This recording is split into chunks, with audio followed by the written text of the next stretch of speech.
أم عبادة في هذا الجانب؟ وهل يؤجر الإنسان على، هل تؤجر المرأة والبنت على التزام حجابها، وهل تأثم الأخرى؟ قد أجبت على ذلك لكن أريد أكد عليه من باب تعزيز هذا وفي المجال. نقطة أيضا اللي قلتها هذه يا شيخ، أنا لو أن ماخذتها عبادة، كل ما تلبس الحجاب وتطلع من بيتها ترى كلها حسنات حسنات حسنات لين تنزع حجابها لين ترجع البيت. ما فهمت. واحدة تقول ايش قصدك شيخ؟ قصدي أنت لابسة لبس حجاب وطالعة، احتسبي الأجر اني انا يا ربي تحجبت من اجلك، كل ما تطلعين بحجابك راح تاخذين اجر حسنات. لو طلعتي ساعة ساعتين 3 ساعات لين ترجعين البيت، كل هذا حسنات تسجل في ميزان حسناتك. انا ابي المرأة تحتسب الاجر. هذه المرأة مستحيل تنزع الحجاب لان تدري انه عبادة. صحيح. لكن لو انه ماخذته اجبار، ابوي غاصبني، هذه ولا حسنة. صح ما تؤثم، لو مغصوبة على الحجاب وطلعت بحجابها ما تؤثم لأنها ما نزعت الحجاب، لكنها ما راح تؤجر لأنها ما سوت لله عز وجل. فأنا أقول أنت دائما أنك لابسة، أبوك جابرك ولا أمك ولا القانون ولا البلد ولا العرف أيا ما كان، أنت المهم لبست الحجاب يا أختي الفاضلة. غير النية بس، ترى هي قضية تغيير بس. أسوي في القلب شفت بس أغير، بدال ما أنا مغصوبة أقول يا رب من اليوم ورايح هذا حجابي راح يكون لك، أنا راح ألبسه لك وفقط لك يا رب. صدقيني يا أختي الفاضلة، من يوم تطلعين من البيت لين ترجعين للبيت إلا وميزان الحسنات يمتلئ. الله. ميزان الحسنات يمتلئ. لكن هذا الفرق بين الذي يعمل لله عز وجل، إنما الأعمال بالنيات وإنما لكل امرئ ما نوى. نعم. طيب فضيلة الشيخ، ذكرت نماذج إيجابية وذكرتم مسارات طيبة جدا في هذا الجانب، لكن حتى أرجع لحديثنا عن المرأة المسلمة ودورها في بناء المجتمع ودورها أن تكون قدوة للمجتمع. وتعرف فضيلة الشيخ ويعرف المشاهدون والمشاهدات جميعا أن كثيرا من قادة الأمة الإسلامية هم نشئوا من خلال أمهات متحجبات ملتزمات مدينات فيهم خير، فأخرجوا لنا قادة في هذا الجانب. ففاقد الشيء لا يعطيه، فاقد الشيء لا يعطيه. هل الحديث عن المرأة والحجاب يعني علاقة له علاقة، أو خلينا نقول هل الحديث عن المرأة والحجاب علاقة بالأسرة التي هي الخلية الأولى في المجتمع والتي تبنى ويبنى المجتمع من خلالها ويرتقي المجتمع من خلالها، وبالتالي يعني أن الأسرة هي المستهدف من خلال هذه الأيقونة وهي المرأة، ومن خلال هذه العنصر وهي المرأة في هذا الجانب. فإن فسدت المرأة بحجابها وقص على ذلك تفسد الأسرة فيفسد المجتمع، فينهار هذا المجتمع من على رأسه إلى خمس قدميه.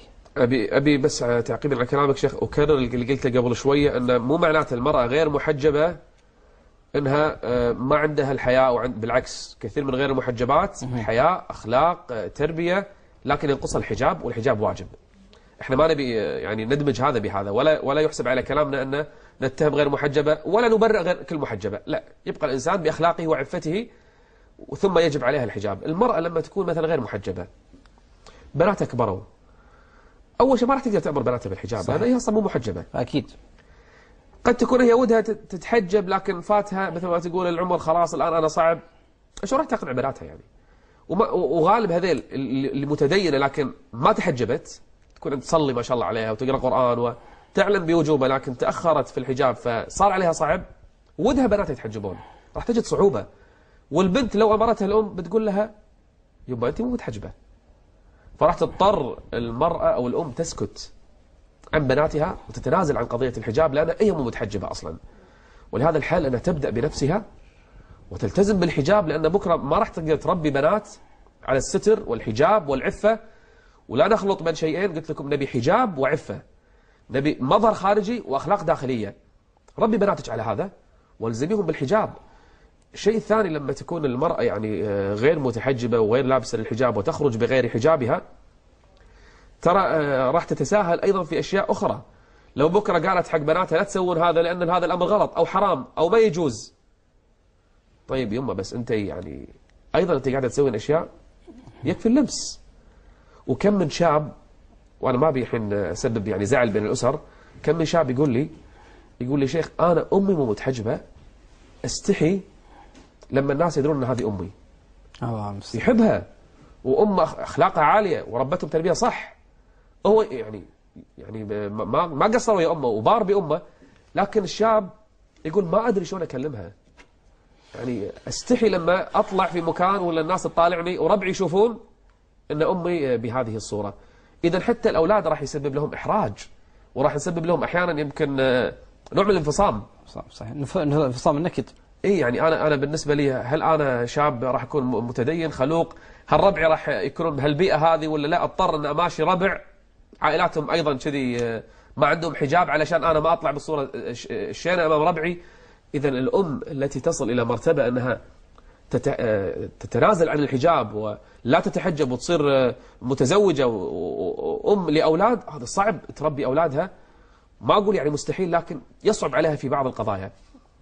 جاتني واحدة مرة قالت لي أنا توني عقدت قراني على واحد، تسألني ما دش عليها لكن عقد فقط، تقول شرط علي أني أنزع الحجاب، وهذا يحصل ترى أحيانا. الله المستعان، غريبة هذا. الزوج يلزم زوجته تنزل الحجاب، هذا ديوث والعياذ بالله. أكيد. فقالت لي شو أسوي؟ قلت لها هذا ما يحبك أصلا. قالت يقول يبيني.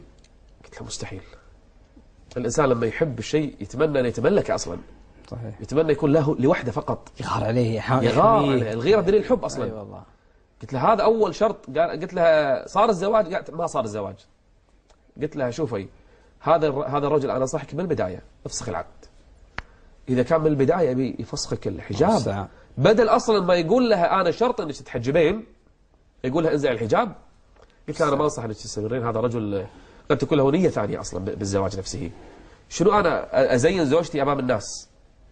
والله في بعضهم والعياذ بالله الدياثة اللي فيه يقول لها لا تلبسين هذا، لبسي شيء شوية نطلع عند ربعنا، ولا طلعة فيها يبي يكشخ بزوجته أمام أصحابه. أعوذ بالله. شنو هالقلب المريض هذا؟ وتقول موجود شيخ. وشكاوى قاعد تأتي من بعض النساء أن زوجها ما عنده غيرة أبدا، نزعت الغيرة من قلبه، الدياثة ملأت قلبه. فأنا أقول لهذه الأخت لا طاعة لمخلوق في معصية الخالق. طيعي الله. لو تسبب الحجاب بأنه يزعل يهجر حتى لو يطلق، لا والله أنا أنصح، أنا أذكره تبي تطلقني عشان تحجبت، والله خيرا لعلها تكون، يعوضك الله عز وجل خيرا من بإذن الله عز وجل. التزمي بطاعة الله، وإن رضي من رضي وسخط من سخط. نعم.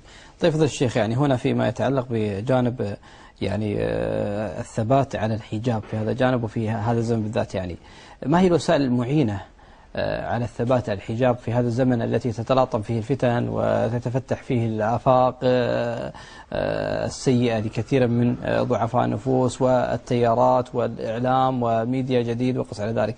ما هي الأمور والوسائل التي تعين على الثبات على الحجاب في هذا الزمن؟ سؤال جميل.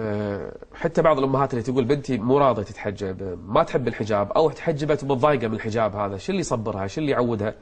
الصحبة. جميل.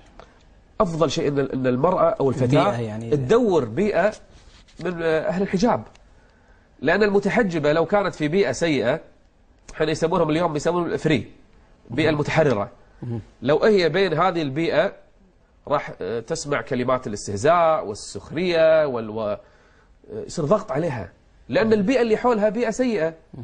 يمكن بعد فترة شو تسوي؟ تخفف الحجاب، تبدأ تتزين، تبدأ توصل المرحلة اللي قلنا عليها مساعة متحجبة ومو متحجبة، لأن البيئة اللي حولها ما يخلونها. لكن لو هي بيئة ما شاء الله كلها عباءات، حجاب شرعي واسع، ما شاء الله على الالتزام، هي أصلا راح تستحي لو حجابها في خطأ شوية. أفضل ما يعين الفتاة على حجابها الصحبة الصالحة. اثنين، الوازع الديني. يعني يا أختي الفاضلة، أنت الآن مؤمنة، لما تقرأين الآية، شوف الآية، الخطاب الرباني الجميل، يا أيها النبي قل لأزواجك، ابدأ بنفسك، أول شيء أهلك وبناتك، اثنين. ثلاثة، ونساء المؤمنين يدنين عليهن من جلابيبهن. يعني شوف يا رسول الله قل لهم، كأن الخطاب فيه يعني نوع من التقدير للمرأة. صحيح. إن النبي عليه الصلاة والسلام يوجه لهم خطاب ببداية الحجاب والتزامه. يا أختي أنت مؤمنة، أنت تعرفين أن هذا الأمر يحبه الله جل وعلا، وإذا أحبه الله أنا أحبه، وإذا شيء أبغضه الله عز وجل أنا لازم أبغضه. نعم. كلمة ختام يفضل الشيخ يعني في هذه الحلقة، نفع الله في الدنيا والآخرة، والتي يريد أن تمتد لكن لظروف يعني سفركم وصلى الله أن ينفع بكم أينما كنتم وحيثما حللتم. فضل الشيخ جزاك الله خير. احنا في النهاية يعني أخوات الفاضلات، احنا ما نقول حق الأخت اللي غير محجبة أنك أنت إنسانة سيئة، لا بالعكس، احنا نؤمن أنك إن شاء الله، لكن ندعوها للحجاب ولتمسك بالضبط. بالحجاب. احنا في النهاية هذا شرع الله، مو قانون فلان ولا وهي رأي مخالفة فلان. لأمر الله ونخاف عليها من غضب شرع الله يجب أن نلتزمه. نعم. وأنت بخروجك بغير الحجاب هذا إنما تعصين الله عز وجل، والله عز وجل لا يحب أن يراك على هذه الصورة.